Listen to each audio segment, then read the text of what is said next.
Bismillahirrahmanirrahim. Assalamualaikum warahmatullahi wabarakatuh. Alhamdulillahirabbil alamin. Wassalatu wassalamu ala asyrofil anbiya'i wal mursalin sayyidina wa habibina wa syafi'ina wa maulana Muhammad wa ala alihi wa ashabi ajma'in. Amma ba'du. Hadirin rahimakumullah, pagi ini kita akan melanjutkan kajian sejarah peradaban Islam. Kita akan menjelaskan gejala atau kejadian yang berlangsung setelah perang sipil, yaitu perang antara Khalifah Ali bin Abi Thalib melawan atau Gubernur Muawiyah bin Abi Sufyan di Damaskus. Kita sudah tidak akan mengulang itu dulu, kita akan ceritakan apa yang terjadi. Yang pertama, Ali bin Abi Thalib menghadapi dua lawan sekaligus. Sangat berat. Yang pertama, kedudukan Muawiyah sekarang bukan lagi gubernur. Muawiyah mendefinisikan dirinya khalifah karena sudah diangkat lewat cara yang licik. Jadi Muawiyah semakin kuat posisinya. Ada beberapa hal yang membuat Muawiyah lebih kuat. Pertama, beliau sudah menjadi gubernur 20 tahun, incumbent. Kedua, berada di wilayah yang strategis, kekuasaannya menyangkut wilayah Syam. Syam ini kalau sekarang 4 negara, Suriah, Lebanon, Palestina, Yordan. Itu. Yang ketiga, loyalitas penduduknya sudah terbentuk kepada Muawiyah bin Abi Sufyan. Karena beliau sudah berkuasa 20 tahun sebagai gubernur. Sekarang beliau akan melanjutkan sebagai khalifah. Sementara Ali bin Abi Thalib menghadapi Muawiyah, gubernur yang memproklamirkan dirinya menjadi khalifah, tandingan. Yang kedua menghadapi pengikutnya yang berpandangan keras. Nah, apa yang terjadi? Pengikut Ali itu banyak penduduk yang dalam syariat al-A'rab asyaddu kufra wa nifaqah, yaitu Arab padang pasir yang punya pandangan keras, radikal. Nah, setelah perang sipil ini mereka disebut Khawarij. Inilah jadi sejarah baru, lembaran baru, Khawarij. Khawarij itu dari kata kharaja yang artinya keluar. Khawarij itu orang-orang yang keluar. Keluar dari siapa? Keluar dari kesetiaan kepada Ali bin Abi Thalib. Karena menurut sebagian besar pengikut Ali yang berasal dari padang pasir ini, Arab, Ali telah melakukan kesalahan berat. Yang pertama, Ali mengikuti hukum jahiliyah, tahkim tadi, damai. Pada saat perjuangan untuk itu sudah hampir menang. Jadi Ali melakukan kesalahan yang berat. Yang kedua, karena ikut tahkim, berhukum dengan tradisi jahiliyah damai, maka menurut pandangan tokoh Khawarij, Ali telah keluar dari Islam, telah kufur karena telah berhukum dengan hukum selain Allah. Nah, maka muncullah konsep takfir. Takfir itu menuduh orang yang beriman, apalagi sekelas Ali bin Abi Thalib yang dijamin masuk surga karena termasuk salah satu as-sabiqunal awwalu dituduh kufur. Nah, ini pandangan yang berat. Kelak itu menjadi pandangan para paham penjunjung paham radikal. Gitu. Takfir. Nah, yang ketiga, mereka tidak hanya berhenti dengan keluar, lalu yang kedua menuduh Ali kufur, tidak hanya. Mereka juga memperkeluarkan satu jargon. Yang jargonnya menarik. La hukma illallah. Tidak ada hukum selain hukum Allah. Jadi tidak ada hukum. Kenapa harus ikut hukum jahiliyah? Kenapa harus mengalah kepada Bugot? Bugot itu kelompok yang melawan terhadap pemerintah yang resmi. Muawiyah. Muawiyah memperkenalkan prinsip la hukma illa hukmullah lengkapnya. Atau la hukma illallah lengkapnya la hukma illa hukmullah. Tidak ada hukum kecuali hukum Allah. Tuh. Langkah yang keempat, ini yang membuat sangat berat. Mereka merencanakan pembunuhan. Kenapa harus dibunuh? Karena orang ini darahnya halal. Padahal muslim siapa? Ada 3 pihak yang harus dibunuh. Karena ini yang paling berat bertanggung jawab. Kenapa kaum muslimin harus menyerah kepada gubernur yang membangkang? Yang pertama, dia membagi tugas. Yang pertama yang mendapat tugas itu saya bacakan ini Abdurrahman bin Muljan. Abdurrahman bin Muljan mendapat tugas untuk membunuh Ali bin Abi Thalib. Yang kedua, Barak bin Abdullah At-Tamimi.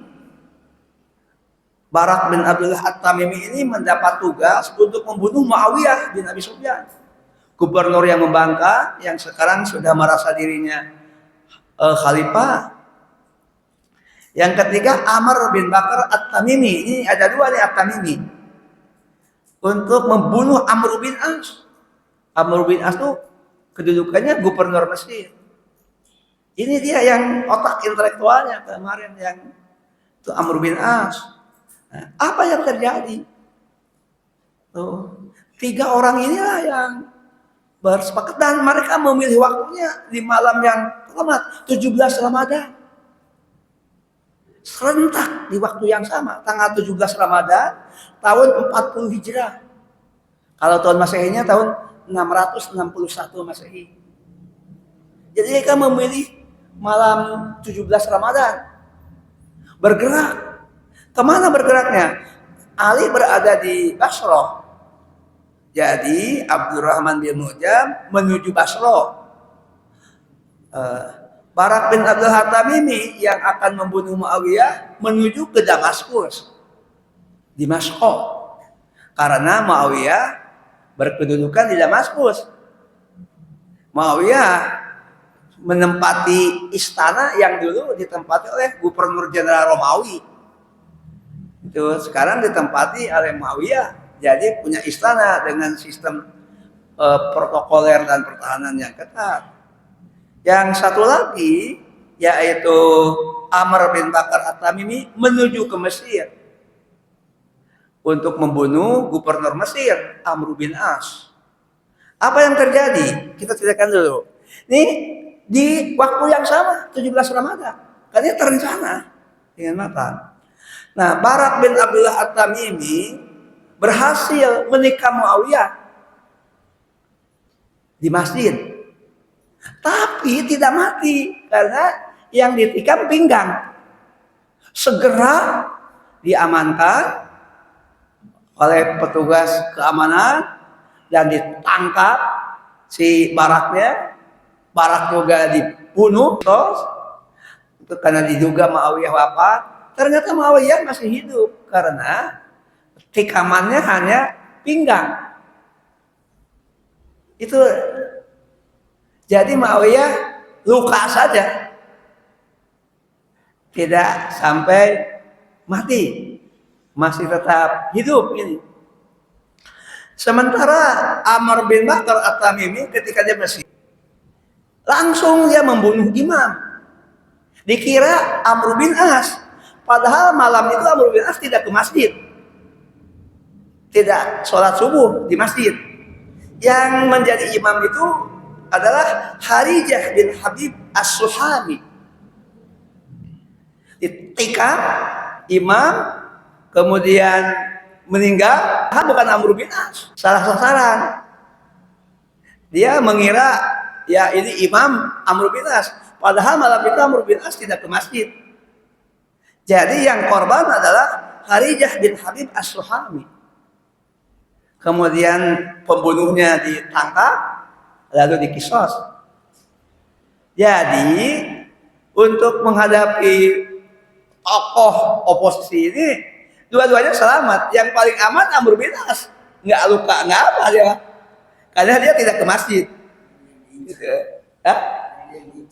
Aman saja. Amr bin As paling aman. Amr bin As. Muawiyah luka, tapi tidak mati, karena yang jadi sasaran pinggang. Ali bin Abi Thalib kena. Wah. Tuh. Jadi dari kasus ini yang jadi korban yang terbaik. Kenapa Ali bin Abi Thalib? Nah, Ali sama sasarannya ke masjid, sasarannya imam sholat. Nah, Ali memang ke masjid, Ali menjadi imam di Basra, dan Ali menjadi korban. Nah, begitu peristiwa ini. Inilah yang disebut rembetan dari Al-Fitnatul Kubra, malapetaka besar dalam sejarah peradaban Islam. Luka seperti itu. Nah, Khawarij itu berapa kali oleh Ali ditumpas, tapi Khawarij itu ibarat pohon mati, tumbuh lagi terus. Tumbuh. Ali bukan tidak mengatasi. Berapa kali Ali sebelum peristiwa ini terjadi, Ali berusaha untuk menumpas Khawarij, dan Ali juga masih bersemangat dengan sisa kekuatan untuk menghadapi Muawiyah. Tapi Muawiyah di posisi konsolidasinya kuat, Ali menghadapi internal Khawarij. Begitu gambarannya. Insyaallah. Nah, Khawarij inilah yang nanti menjadi benih munculnya paham radikal dalam Islam. Khawarij. Sehingga para napi teroris, kita menyebutnya teroris, mereka menyebutnya pejuang. Pengalaman saya dialog di lapas, itu sering disebut neo Khawarij, Khawarij baru. Meskipun beberapa dialog dengan saya memberikan gambaran yang tidak seperti yang diduga oleh pengamat. Itu cerita lain ini di zaman. Nah, apa sekarang dengan wafatnya Ali bin Abi Thalib pada tahun 40 Hijrah atau tahun 661 Masehi, maka Muawiyah tidak ada halangan untuk melanjutkan. Beliau bisa bertahan menjadi khalifah selama 20 tahun. Sampai nanti tahun 61 Hijrah. Jadi beliau lengkapnya menjadi gubernur 20 tahun, menjadi khalifah 20 tahun. Nah, setelah Ali wafat, beberapa kaum muslimin, ini kan kaum muslimin itu satu ada Khawarij, yang kedua loyalis Ali bin Abi Thalib, yang kelak akan dikenal sebagai Syiah. Syiah itu artinya pengikut atau golongan, lengkapnya Syiatu Aliyin. golongan Ali atau pengikut Ali yang loyal kepada Ali bin Abi Thalib. Nah, setelah Ali wafat, Muawiyah sembuh karena dia hanya luka. Lalu beberapa kaum muslimin di wilayah yang sangat luas, yaitu wilayah Irak, Jazirah Arabia, wilayah Persia, itu mengangkat Hasan bin Ali menjadi khalifah. Gitu. Hasan bin Ali ini putra Ali bin Abi Thalib dari Sayyidah Fatimah. Jadi ini cucu Rasulullah Shallallahu Alaihi Wasallam. Hasan bin Ali. Tapi Hasan bin Ali itu berjiwa besar. Beliau hanya menjadi khalifah 3 bulan. Kenapa? Bukan karena dia datang ini tidak baik. Terus mempertahankan konflik. Beliau mengajak menghadap Muawiyah, ya kan, meminta Muawiyah, tolong Anda saja yang mengambil kekuasaan dengan cara melukai umat. Nanti setelah Anda kembalikan kepada aspirasi umat, kembali kepada syuro. Tuh, kembali kepada syuro. Seperti terjadi dalam pemilihan Abu Bakar, Umar, Utsman. Kan itu dipilih dengan pilihan yang terbatas, yaitu melalui ahlul halli wal aqdi. Ahlul halli wal aqdi itu ahlul halli, orang yang punya kapasitas untuk menguraikan, wal aqdi untuk mengikat. Artinya syuronya tidak melibatkan seluruh rakyat, tapi dengan membentuk satu lembaga kecil di situ para ahli saja. Jadi bisa diarahkan kalau di zaman modern ini melalui sistem perwakilan terbatas. Itu ahlul halli wal aqdi.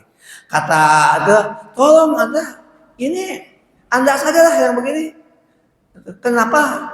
Tuh, kata Muawiyah, ya harus ada kompensasi. Kompensasinya Hasan bin Ali bersedia mengundurkan diri supaya tidak ada kepemimpinan yang kembar. Ini kan menimbulkan konflik. Inilah jiwa besar dari Hasan bin Ali, bersedia mengundurkan diri, padahal beliau diusung oleh kaum muslimin yang tersebar di wilayah yang luas juga. Jadi wilayahnya kan terbagi, wilayah Mesir, wilayah Syam, itu pendukung Muawiyah. Sementara Hasan bin Ali Irak, itu kemudian wilayah Jazirah Arabia selain yang tadi Syam, itu seperti ya kalau sekarang itu Saudi Arabia, Yaman gitu. Kemudian Persia. Itu wilayah yang tidak kalah luasnya juga. Tetapi Hasan tidak mau kalau ini diteruskan, konflik akan terus seperti terjadi pada ayahandanya. Beliau dengan jiwa besar mengundurkan diri, lalu tapi minta komitmen Muawiyah nanti kembalikan itu kepemimpinan setelah Muawiyah itu melalui proses syuro. Jangan monarki. Tapi yang terjadi Muawiyah berkhianat.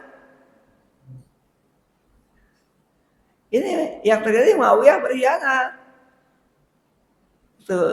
Apa yang dipikirkan ini terjadi kira-kira 19 tahun yang lalu atau 18 tahun, sampai hampir 20 tahun, karena Hasan bin Ali hanya 3 bulan.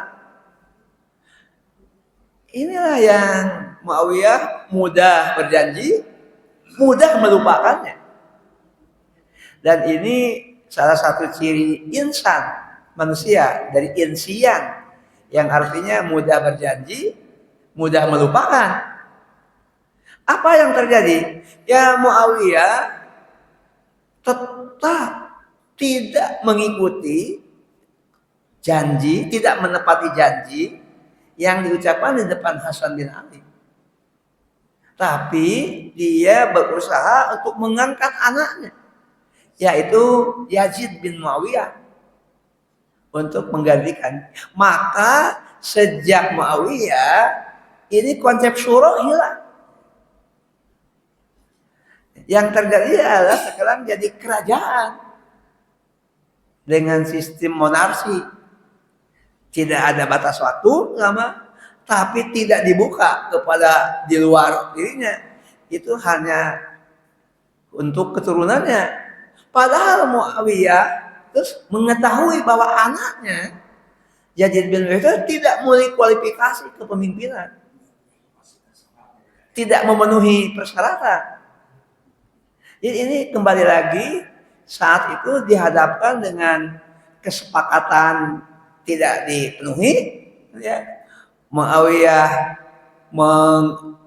mengubah sistem syuro yang sudah dicontohkan oleh Khulafaur Rasyidin ini selama 30 tahun tidak dijalankan. Kebalikannya, beliau mencontoh monarki seperti di belah barat ada Romawi, itu menginspirasi, dan wilayahnya juga kan ini istana berkantor itu kantor gubernur Romawi. Jadi meniru sistem Romawi, terinspirasi juga di sebelah timur tentang Persia yang melanjutkan kepemimpinan berdasarkan monarki, yaitu memaksakan Yazid bin Muawiyah untuk menggantikan khalifah kedua dan bertahan 3 tahun Yazid bin Muawiyah. Padahal sebagian besar sahabat menolak. Mengapa? Yazid ini satu, tidak punya leadership yang baik. Yang kedua, lebih suka berburu. Itu hedonis orang. Hedonis itu ya menyukai kepuasan, kelezatan, kenikmatan berburu. Kemudian juga minum itu miras itu jadi buruk akhlaknya. Nah, untuk menutupinya Muawiyah menciptakan yang kelak juga menjadi salah satu paham. Artinya gini, anakku memang banyak kekurangannya kata Muawiyah, tapi takdir Tuhan menunjukkan dia yang jadi khalifah. Begitu. Nah, jadi kalau di luar tadi ada Khawarij ini yang membangkang, Muawiyah menciptakan paham yang kelak disebut Jabariyah. Gitu. Jangan dilawan. Memang kalian orang-orang baik. Memang kalian terutama ini ahli Mekah. Tapi Tuhan telah menetapkan anakku menjadi khalifah. Kamu jangan lawan. Pertama, pandangan keagamaannya di backup oleh pandangan manusia itu seperti wayang, sedangkan Allah itu seperti dalang. Wayang ini tidak bisa bergerak kecuali atas kehendak dalang. Nah, Allah menghendaki anakku menjadi khalifah, itulah sudah takdir. Pandangan ini disebut nanti pandangan Jabariyah. Nah, maka kelak ini tidak akan ceritakan semuanya ini mendapat perlawanan yang berat.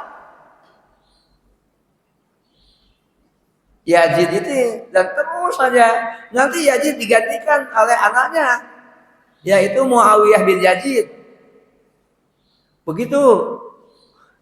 Nah, keluarga Muawiyah itu hanya 3 sebetulnya, yaitu Muawiyah sendiri, kemudian yang kedua Yazid bin Muawiyah, dan Muawiyah bin Yazid. Nah, yang keempat bergeser, Bani Umayyah juga, tapi bergeser kepada Marwan bin Hakam. Nah, Marwan inilah sebetulnya yang mengetahui bahwa Ali tidak terlibat kok dalam pembunuhan Utsman bin Affan. Karena Marwan itu kalau di zaman modern sekretaris negara pada zaman Utsman bin Affan. Jadi dia tahu itu. Nah, Marwan lah yang kemudian menjadi khalifah. Marwan punya anak 4, empatnya jadi khalifah. Kelak nih, saya sebutkan ya, Walid bin Abdul. Jadi ini Marwan, lalu dari Marwan diturunkan kepada anaknya Abdul Malik bin Marwan. Ini berkuasa cukup lama, 20 tahun. Marwan, Abdul Malik bin Marwan punya anak 4, cucunya Marwan itu ada 4. Walid bin Abdul Malik, Yazid bin Abdul Malik, Sulaiman bin Abdul Malik itu. Nah, jadi singkatnya Bani Umayyah ini sudah membangun dinasti dan semua khalifahnya berjumlah 14 orang, berkuasa kurang lebih 90 tahun. Begitu, 90 tahun. Jadi hemat saya sampai di sini ingin katakan kaum muslimin dipimpin oleh orang-orang yang di dalam hadis disebut dengan itu pemerintah yang menggigit. Karena memang ditekan. Gimana caranya supaya Yazid ini tetap bertahan? Ya, Yazid akan mengangkat gubernur-gubernur yang setia kepada Muawiyah. Kemudian akan di-backup oleh kekuatan militer. Setiap upaya untuk melawan, untuk mempertanyakan itu akan dihadapi oleh kekuatan militer. Dengan militer yang terkenal Hajjaj bin Yusuf As-Saqafi. Simpan dulu, kuliah kita tidak terlampau luas. Kita hanya ingin sampai di sini adalah itu terjadi tragedi yang munculnya Khawarij, kemudian Khawarij melahirkan pandangan tentang takfiri, ini pandangan takfiri, melahirkan kaidah la hukma illa hukmullah, memandang bahwa orang-orang muslim yang sudah mengucapkan dua kalimat syahadat itu kufur, halal darahnya menjadi halal, dan mereka berusaha untuk membunuh. Tapi yang berhasil Abdurrahman bin Muljan yang berhasil membunuh Ali bin Abi Thalib. Sementara yang bertugas membunuh Muawiyah berhasil menikah Muawiyah, tapi Muawiyah tidak meninggal, hanya luka. Sedangkan yang bertugas membunuh Amr bin As, yaitu Amr bin Bakar At-Tamimi, salah sasaran.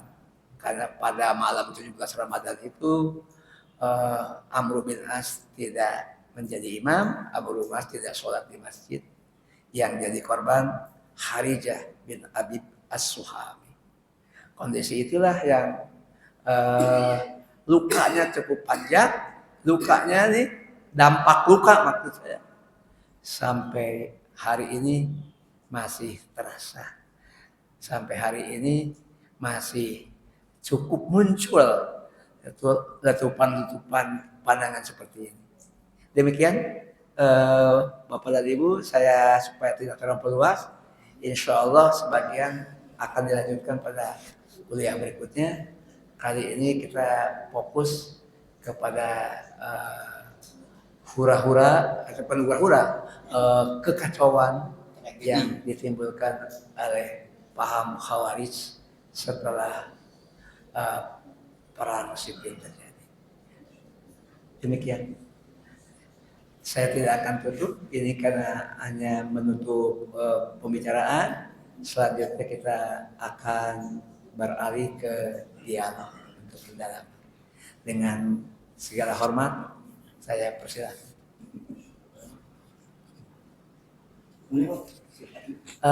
Baik, siapa dulu Ustaz?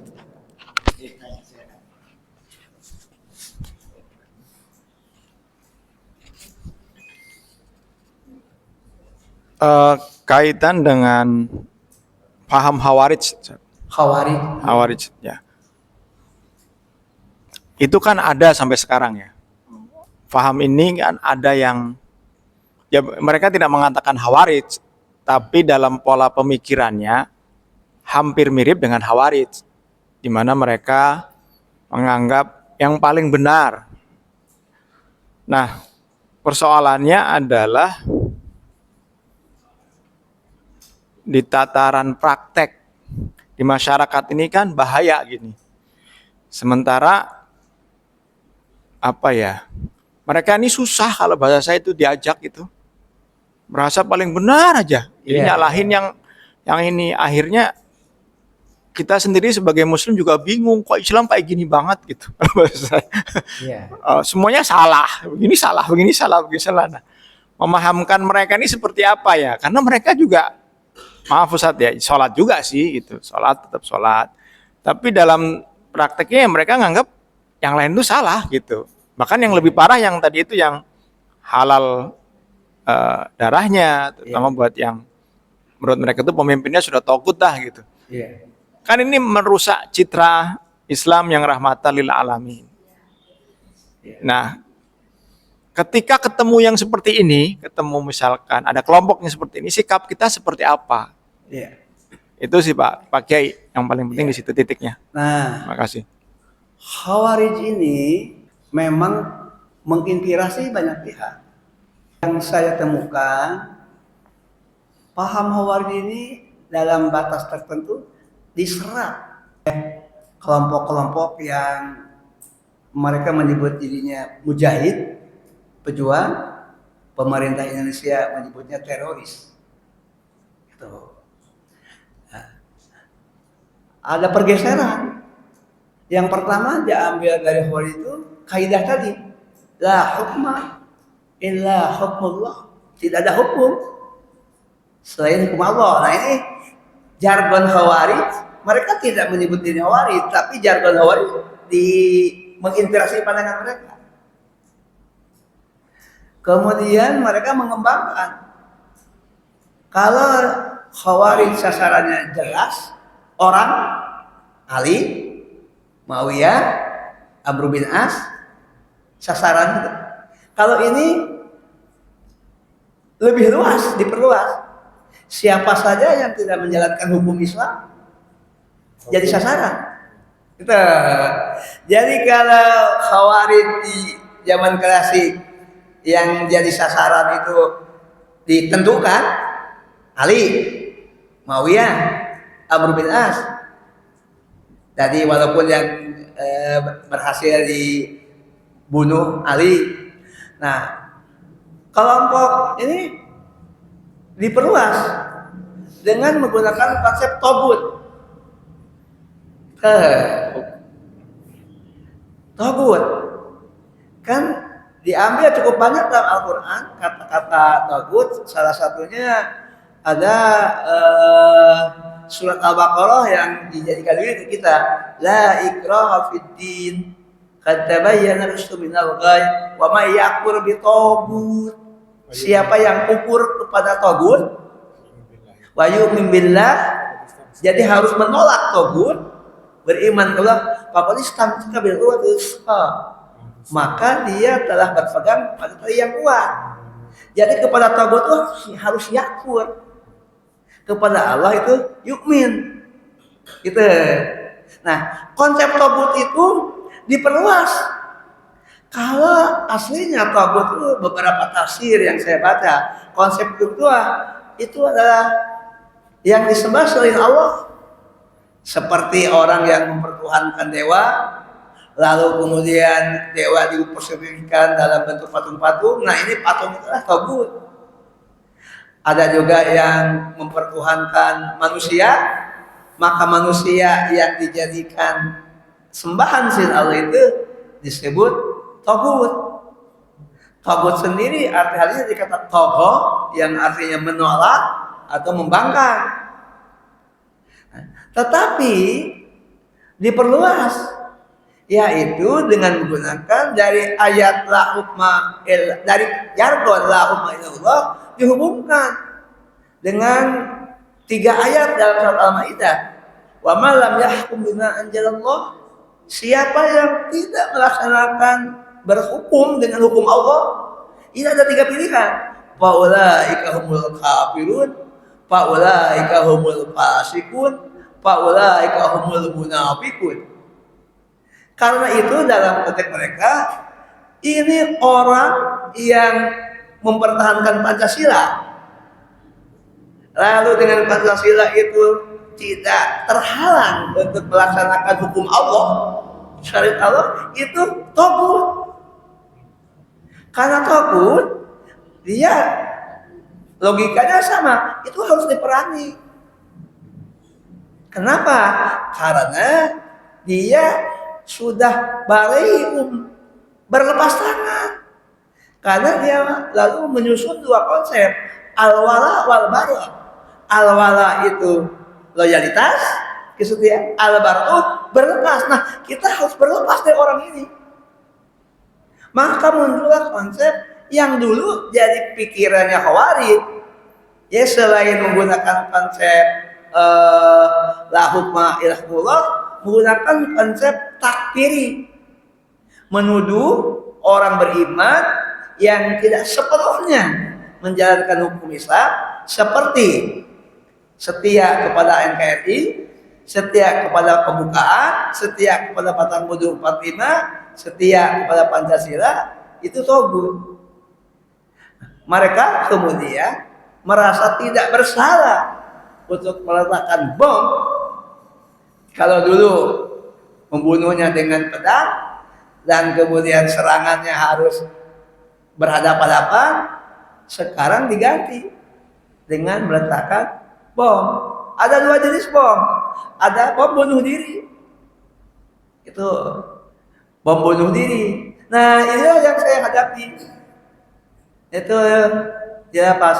Jadi cukup kuat dampaknya meskipun mereka tidak mengaku dirinya Khawarij. Tapi beberapa poin-poin dari pandangan Khawarij diambil, dikembangkan, diperluas, dan akhirnya sampai melahirkan tindakan bom. Gitu. Bahkan melahirkan bom bunuh diri. Beberapa kan dilakukan bom bunuh diri oleh mereka. Mereka juga mati, kemudian juga sasaran juga korban cukup banyak. Paling berat itu ya seperti bom Bali 1, bom Bali 2 yang korbannya sampai 200 orang lebih. Tapi juga ada yang hanya 1 orang, hanya menghancurkan 2 atau 3 orang. Tapi itu semua tuh terinspirasi oleh pandangan Khawarij. Jadi jawaban saya benar adanya pikiran Khawarij tuh telah menginspirasi kelompok-kelompok yang berpikir sejalan dengan apa yang disebut dengan, ada yang sebut ini kelompok takfiri, ada yang menyebutnya jihadi, ada yang menyebutnya teroris. Nah, ini penamaan-penamaan itu ada yang datang dari kalangan internal mereka, tapi lebih banyak juga muncul dari pihak luar, terutama dari pengamat. Demikian. Ini bisa kalau ada tanggapan bisa dilanjutkan, tapi saya batasi dulu sampai poinnya bahwa benar adanya pandangan Khawarij dalam ini. Gimana sikap kita? Nah, kalau karena dari sikap kita, saya selalu berdialog itu untuk mengajak, mari kita lihat kembali apa betul itu konsep togut seperti pemahaman mereka itu tepat. Nah, saya ajak dialog. Misalnya, bagaimana Rasulullah SAW memberikan bimbingan supaya orang beriman itu tidak menuduh sesama muslim itu kufur. Ini ada hadis Rasulullah SAW.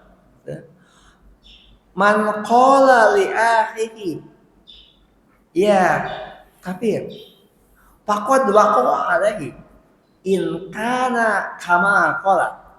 Siapa yang mengatakan kepada saudaranya sesama orang beriman, wahai orang kafir, maka tuduhan kafir itu bisa terjadi. Benar-benar orang yang itu kafir, jika pihak yang dituduh itu seperti yang dikatakan oleh yang menuduh. Wa illa, tapi kalau tidak terbukti, alaihi, maka kekufuran itu kembali kepada pihak yang menuduh. Nah itu, jadi apa yang paling penting dari sabda Nabi ini? Jangan mudah menuduh orang lain, orang sesama muslim, orang yang mengucapkan kalimat dengan tuduhan kafir. Karena untuk membuktikannya susah. Kenapa susah? Iman itu 3 lapis. Iman itu 3 lapis.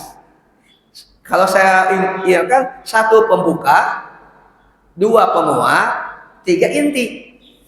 Pembuka iman itu dengan mengucapkan asyhadu alla ilaha illallah wa asyhadu anna muhammadar rasulullah. Ini pembuka. Siapa saja orang yang sudah menyatakan 2 kalimat syahadat, maka dia menjadi orang beriman. Ini pembuka. Itu. Yang kedua, penguat. Penguat itu dengan ilmu. Apakah orang ini mengucapkan imannya ditopang oleh pengetahuan, pengertian, pemahaman. Jadi nanti kalau keliru, perbaiki saja pemahamannya. Ini penguatnya. Yang ketiga, penentu. Penentu ada di hati. Apakah yang bersangkutan merasakan terjadi resapan? Apakah yang akan menghayati? Apakah yang akan menjiwai? Apakah yang bersangkutan memahami itu mengakar? Kalau toh ada orang yang kemudian berbuat dosa, kesalahan, boleh jadi itu tetap fundamentalnya iman ada di hatinya. Jadi jangan hanya kan satu kesalahan lalu langsung tuduh kubur. Kan bisa jadi iman tuh yazid wa yanqus, bertambah dan berkurang, bertambah kuat ketika dia melakukan kebaikan, merosot ketika dia melakukan kekufuran. Tapi merosot bukan berarti hilang, hanya turun derajatnya. Harus dibedakan antara hilang dengan turun. Nah, aswaja Ahlus Sunnah wal Jamaah memandang itu bukan hilang, tapi menurun. Khawarij memandang hilang. Kan beda pandangannya antara hilang. Hilang itu tidak ada iman dengan turun. Aswaja Ahlus Sunnah wal Jamaah memandang dosa besar itu bukan menghilangkan iman, tapi menurunkan. Nah, berapa derajat turunnya? Siapa yang bisa mengukur? Kita. Karena itu Rasulullah membimbing jangan cepat-cepat menuduh kufur terhadap sesama muslim. Nah kita aswaja itu aja pegang. Atau kemudian tentang menuduh Pancasila, UUD 45. UUD 45 itu pembukaan batang tubuh NKRI sebagai tagut. Nah, tunggu. Karena itu semua dikembalikan kepada prinsip ketuhanan. Nah, prinsip ketuhanan inilah yang sebetulnya dalam pandangan kaum muslimin itu tauhid. Memang pernah dulu dirumuskan ketuhanan dengan kewajiban menjalankan sholat isya bagi pemeluknya. Tapi setelah 18 Agustus 45 diubah dengan 3 kata, ketuhanan yang Maha Esa. Tapi intinya adalah negara ini menjadikan dasarnya itu bertuhan. Bagi orang muslim, bertuhan itulah la ilaha illallah. Bagi yang bukan muslim sesuai dengan kepercayaan masing-masing. Nah, apakah orang-orang yang telah menyatakan la ilaha illallah di bawah negara Pancasila otomatis kufur? Ya enggak. Gitu. Jadi Anda harus berpikir ulang. Nah, pandangan ini pelan-pelan didialogkan dengan mereka cukup banyak. Di antara yang pernah melakukan tindakan bom bunuh diri Bom itu menyadari kekeliruannya. Asal dialognya intensif, dialognya bertahap.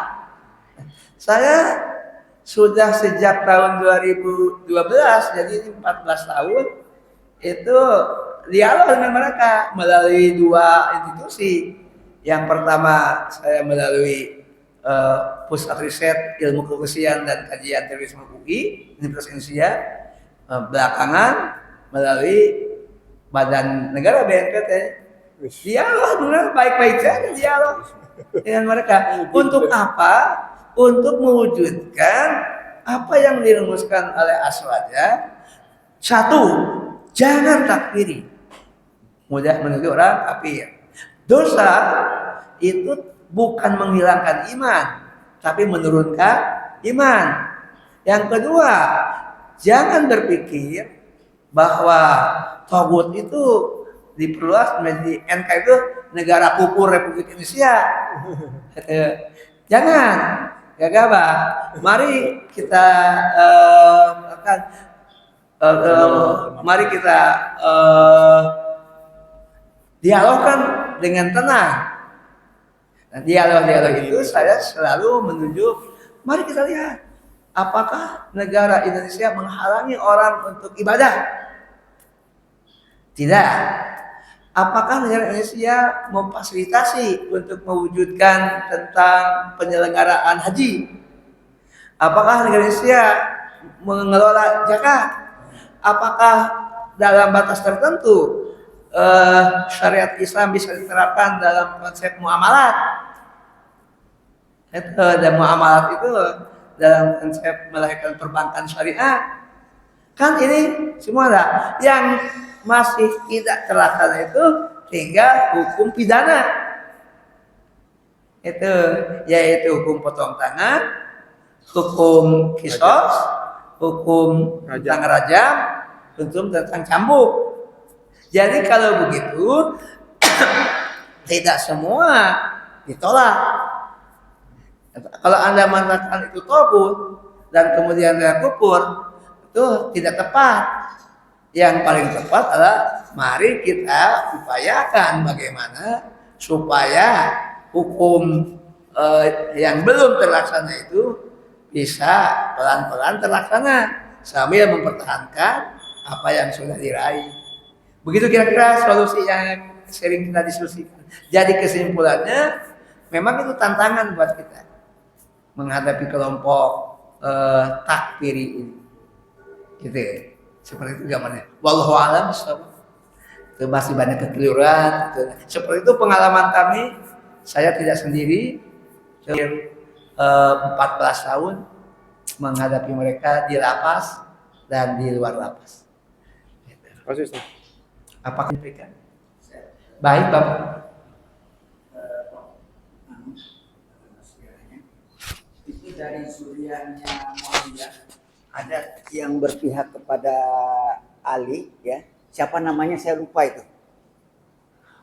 Oh, ada. Yaitu Umar bin Abdul Aziz. Ya, betul. Yang berpihak kepada Hasan. Saya lupa itu namanya. Khalifah. Khalifah Umar bin Abdul Aziz. Bukan, dari keluarganya, dari suriahnya Muawiyah. Dia itu dekat dengan Yazid itu. Padahal itu lebih berpotensi daripada Yazid itu. Siapa? Saya kalau jadi lupa. Itu tadi udah disebutkan oleh Ustaz. Apa itu? Siapa? Saya jadi konteks. Tapi kalau Khalifah nanti yang muncul itu Khalifah Umar bin Abdul Aziz yang ada berapa? Ada 3 dari keluarga itu ya disebutkan sama Ustaz itu. Yang satunya itu saya tadi lupa. Maka saya tanya kembali tuh. Baik, nanti saya cari. Ya coba ya. Saya juga kalau ditanya begitu, cuma yang saya pahami dari 14 Khalifah Bani Umayyah, satu yang lurus. Ya. Dalam memandang. Dia padahal dia tuh lebih berpotensi. Kenapa kok dari si Yazid yang dibukakan gitu ya saya ini. Oh, itu ya, pertimbangan Muawiyah. Iya. Muawiyah sendiri kan Ya. Muawiyah tahu tentang anaknya yang mana. Ya, itu saya kembali. Ya, itu mungkin takdir Tuhan gitu. Iya. Waktu itu kan Itu ucapan Muawiyah. Saudara dari keluarganya ada itu. Aduh siapa lupa namanya saya itu. Baik, Pak. Mohon maaf saya tidak bisa Jadi lupa tuh. menjawab. Itu lebih potensi dia itu. Kalau Bapak menemukan syukur, karena sejarah ini memang kekuatannya juga harus data, harus Iya. ingat. Lalu saya tadi udah lupa Ya. saya tadi udah. Kalau itu pertanyaannya, saya tidak bisa menjawab. Ya nanti aja nanti. Mohon maaf. Tapi kalau pertanyaannya bahwa dari 14 khalifah Bani Umayyah, Ya. nanti yang berpikir positif itu Umar bin Abdul Aziz. Hanya mengingat namanya aja Ya, disebutkan. nah Umar bin Abdul Aziz kemudian akhirnya dibunuh oleh keluarga besar Bani Umayyah. Iya. Hah? Dibunuh? Iya. Karena benar. Nah, saya sedikit saja. Misalnya, sejak Muawiyah menjadi khalifah, lalu dilanjutkan oleh Yazid bin Muawiyah, oleh Muawiyah bin Yazid, beralih kepada keluarga Marwan, kan khalifah yang kedua. Nanti selanjutnya keturunan langsung dari Muawiyah itu hanya 3, hanya sampai Muawiyah bin Abi Sufyan, Yazid bin Muawiyah, Muawiyah bin berhenti. Selebihnya bergeser kepada keluarga Marwan, Bani Umayyah juga, nanti Iya. Marwan. Terus Ya. jadi 11 khalifah, kan semuanya 14. Sebelum Itu Marwan. keluarga Marwan. Ya, Nah, sebelum Marwan. Sebelumnya Marwan. Marwan Ale. Sebelumnya. Di atas ini. Siapa ya? Ya, kalau yang menjadi khalifah sebelum Marwan Muawiyah bin Yazid, Ya, tapi lupa. generasinya mungkin. Itu. Tadi Nah, saya udah baik, Pak. udah interest banget itu tadi. Udah, ini kena ini. Kalau itu saya katakan saya mohon maaf tidak bisa menjawab. Iya, sama ya. Nanti itu nanti saya akan Ya, nanti insya Allah pelajari ya. lagi untuk Ya. mencari yang Bapak sebutkan. Ya. Tapi saya ingin sedikit mendapat gambaran tadi Ya. tentang. Jadi itu semua bergeser Ya. bukan kepada keturunan langsung dari Muawiyah, tapi kepada keturunan Marwan. Marwan ya. 11 khalifah itu. Nah, Tapi ada satu, Umar bin Abdul Aziz. Umar bin Abdul Aziz itu begini, kata Umar bin Abdul Aziz. Pertama, orang memandang Khulafaur Rasyidin terbelah menjadi 3 pandangan. Memandang Abu Bakar, Umar, Utsman, Ali. Itu di zaman, itu Umar bin Abdul Aziz. iya, di zaman Rasulullah pandangan orang memandang khalifah itu terbagi 3. Pandangan yang pertama, Khalifahur Rasyidin itu adalah Abu Bakar, Ya. Umar, Utsman, Muawiyah. Ya, betul. Itu Ali nggak dihitung. Ya. Inilah pendukung Muawiyah punya pandangan. Khulafaur Rasyidin itu 4. Siapa? Abu Bakar, Umar, Utsman, langsung Muawiyah. Itu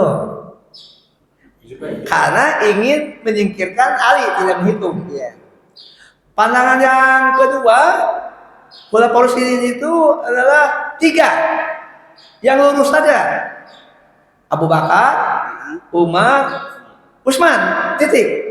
Ali tidak dihitung karena sumber konflik. Nah, iya. Betul. Nah, itu Khawarij yang Ali tidak dihitung. Jadi kalau Khawarij berhenti Khulafaur Rasyidin itu 3 saja. Abu Bakar, Umar, Utsman, Ali kan takfir, kubur dibunuh kok. Masa dihitung ya? Nah, Umar bin Abdul Aziz berani menyisihkan Muawiyah. Umar bin Abdul Aziz meletakkan 4 Khulafaur Rasyidin itu, yaitu seperti yang kita sekarang, Abu Bakar, Umar, Utsman, Ali.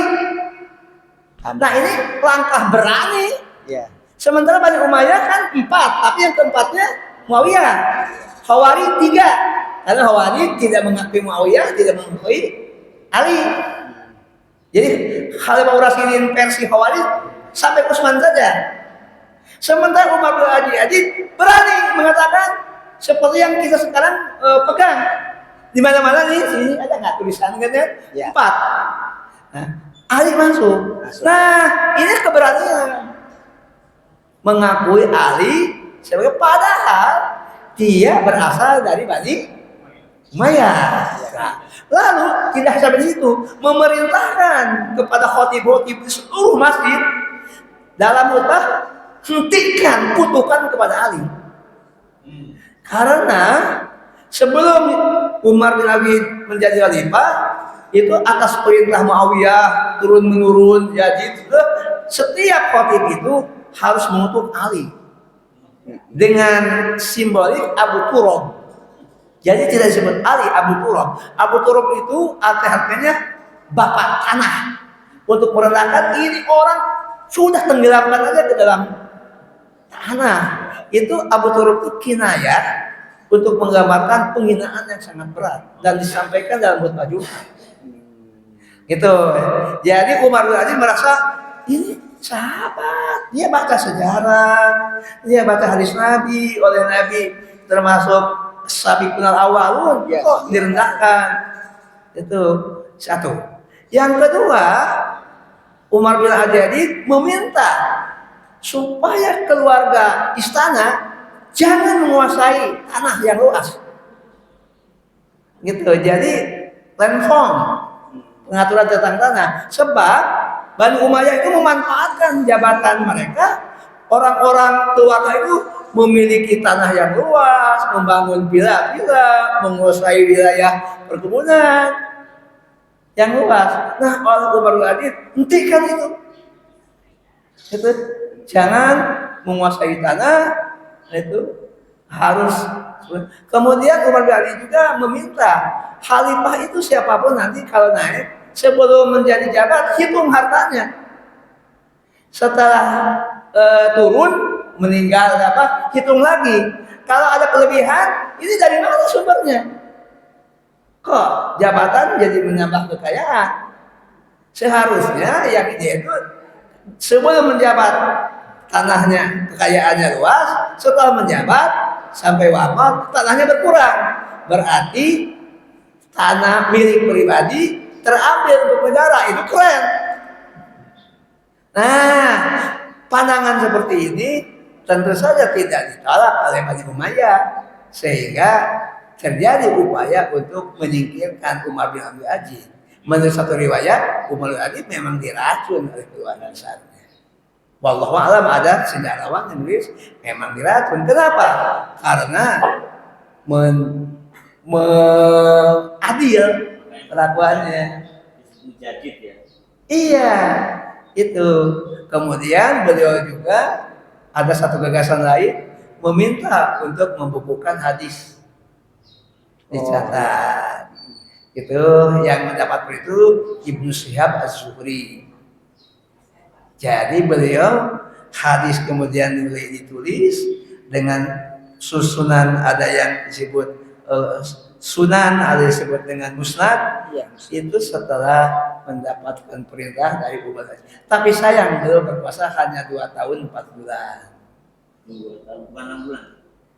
2 tahun. Antara 4 sampai 6 karena 60 bulan. iya, karena 1909 sampai 101 Hijriah. Demikian. Ya, Sebelumnya makasih. ini beda-beda tipis yang saya baca seperti itu. Itu mungkin Bapak menemukan bacaan lain, sumber lain. Iya. Yang saya baca seperti itu. Alhamdulillah. Ya. Cukup Pak? Cukup? Ya. Sabar. Bapak dan Ibu masih ada yang ingin menyampaikan? Lain kali ya. Dah. Cukup Cukup. untuk Iya. untuk kuliah berikutnya. Terima kasih. Terima kasih. Maaf. Mari kita tutup dengan kifrat majlis. Bismillahirrahmanirrahim. Subhanakallahumma wa bihamdika asyhadu an la ilaha illa anta astaghfiruka wa atubu ilaik. Walhamdulillah. Hadanallahu wa iyyakum ajmain. Assalamualaikum warahmatullahi wabarakatuh. Waalaikumsalam warahmatullahi wabarakatuh.